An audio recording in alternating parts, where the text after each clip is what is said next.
Alright, we're going to be installing this Facet perlator solid-state electronic fuel pump.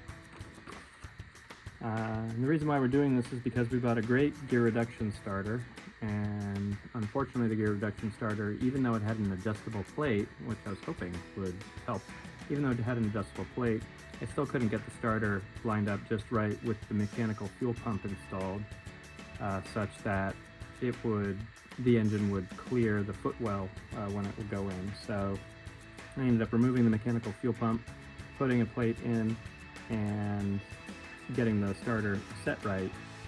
Now without the mechanical fuel pump, you needed some way to get the gas to the engine. So the mechanical fuel pump pulls gas from the tank up to the engine, and this particular electronic fuel pump pushes gas from the fuel tank to the engine. So this actually mounts closer to the fuel tank. And so I think we've got everything we need. We've got our Facet fuel pump. So I ended up, you can buy these as a full kit. I ended up just getting the fuel pump and then ran around like crazy getting the fittings and all this other stuff that I needed. I recommend just spending the money and getting the full kit, to be honest.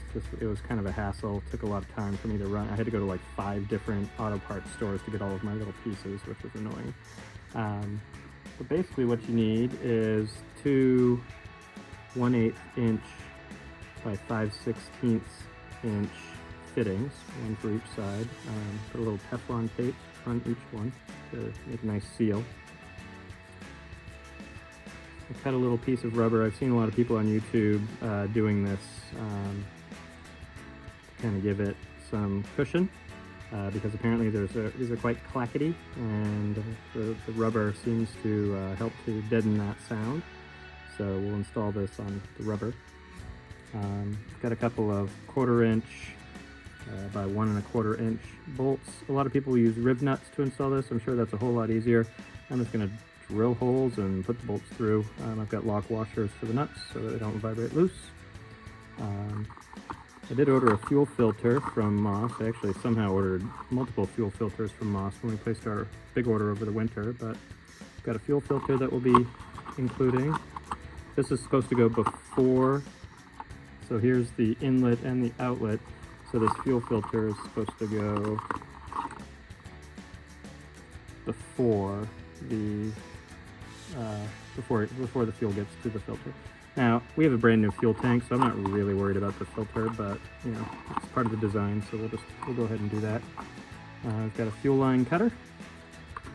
I have an inline fuse. This is actually a 30 amp fuse, but the instructions say use 3 amp fuses, so I picked up some 3 amp fuses to go into there. A whole bunch of wire to run from the ignition switch or the fuse box or a relay. I haven't quite decided what the electronics are going to work out as, but we're going to have to run the wiring up to the front anyway. We have a length of 5/16 inch fuel line, and this is going to have to be cut. I wish I had like an actual fuel line cutter. I'm wondering if I can maybe use this little guy. Probably not, but we'll see. We'll make do. Got some fuel line clamps. These are not the ideal fuel line clamps. These are your normal, hose clamps. I will be picking up some actual fuel line clamps, but for now this will do. I'm just looking to get everything in place at the moment and get the pump installed and have all of the, the wire run and everything like that. I mean, the car's probably not going to be running for another week or so, and you know how projects go. So that's everything we've got here. Instructions-wise, they have a couple of different things that they say here. They basically say that you should run from the ignition. So your power runs to the ignition. Ignition in this diagram runs to a relay. Relay runs to an optional oil pressure switch, which I don't believe we run in our car. Then it runs through the inline fuse, and then that runs into the pump. Now, they say that you should position the pump in an upward direction at a 45-degree angle, and that you shouldn't put the pump upside down. You want it to be flowing up. So this has some different considerations. People like to mount this on the front of the bolt head in the rear wheel well, So sort of like toward on the people side versus the trunk side. If you do that, then this pump sort of ends up in a weird way. You have to like route the fuel down and then up to the pump, and then it's got to go up and then down to go back to the fuel line. I'm actually going to mount this on the back of the bulkhead on the fuel tank side. So picture like inside, if you're looking at the trunk with the trunk lid open, it's actually going to be sort of on the back side of that curved wall that comes down. And then the question really is, how do we get, this 45-degree angle? So we'll see if we can figure that out. I do have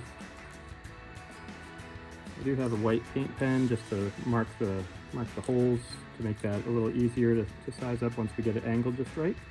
And then we're just gonna drill right through with a 7/32 drill bit, and then we'll mount the fuel pump. So hopefully this is going to be a relatively straightforward job. I'm sure the hardest part is going to be the wiring. I do have a little bag of bullet connectors here, and hopefully that will make the wiring job a little bit easier.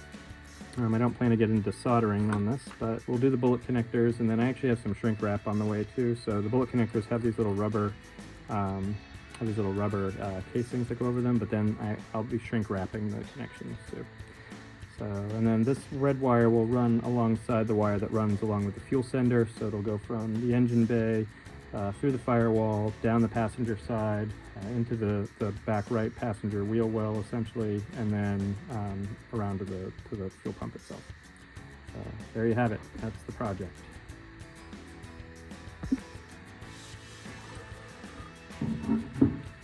If we do it like this,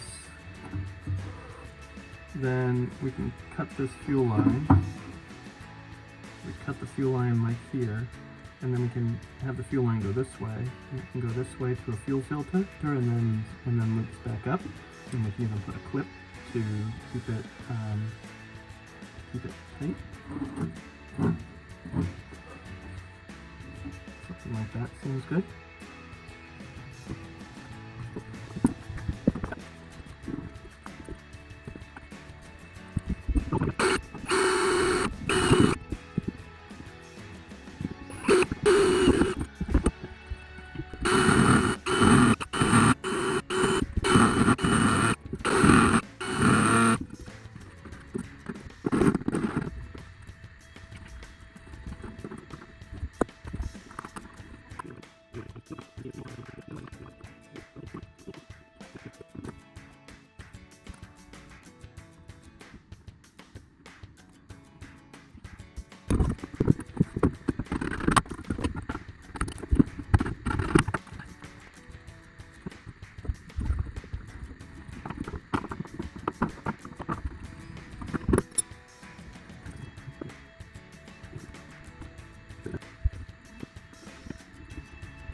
Okay, so this is where we've ended up with the Facet electronic fuel pump.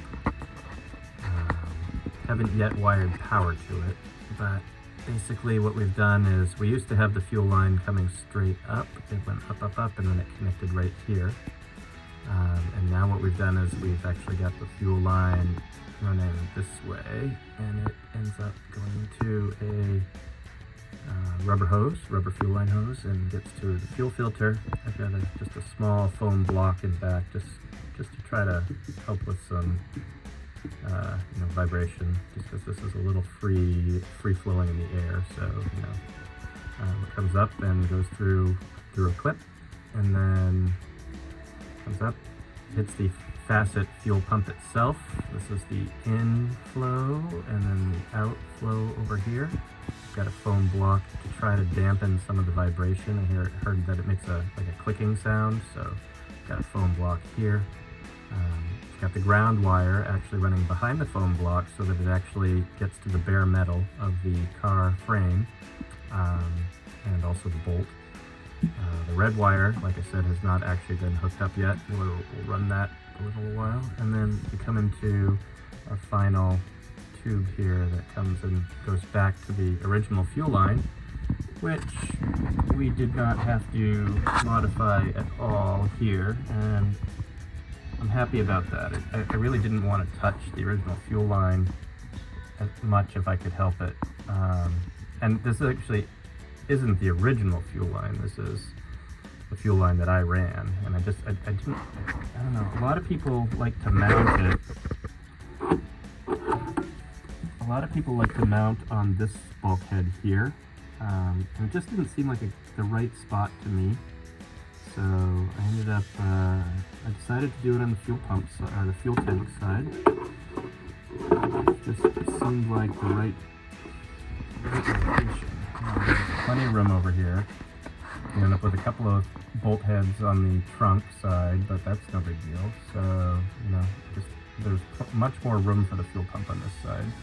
And it's closer to the fuel tank. It's only a few inches, maybe 8 to 9 inches off the bottom of the tank here. Plenty of room to do our 45-degree angle. Plenty of room for a fuel filter. Nice easy bends for the fuel hose. So it just really made a lot of sense at the end of the day to put it here. So next step is to run a red wire to basically up to the fuse box. We'll have an inline 3-amp fuse to go in between the fuse box and the fuel pump. We will wire to a circuit that is live when the key turns on the car, when the key moves to the run position. And then we'll be good to go. We'll be ready to pump some gas. All right, that's it for this project for now.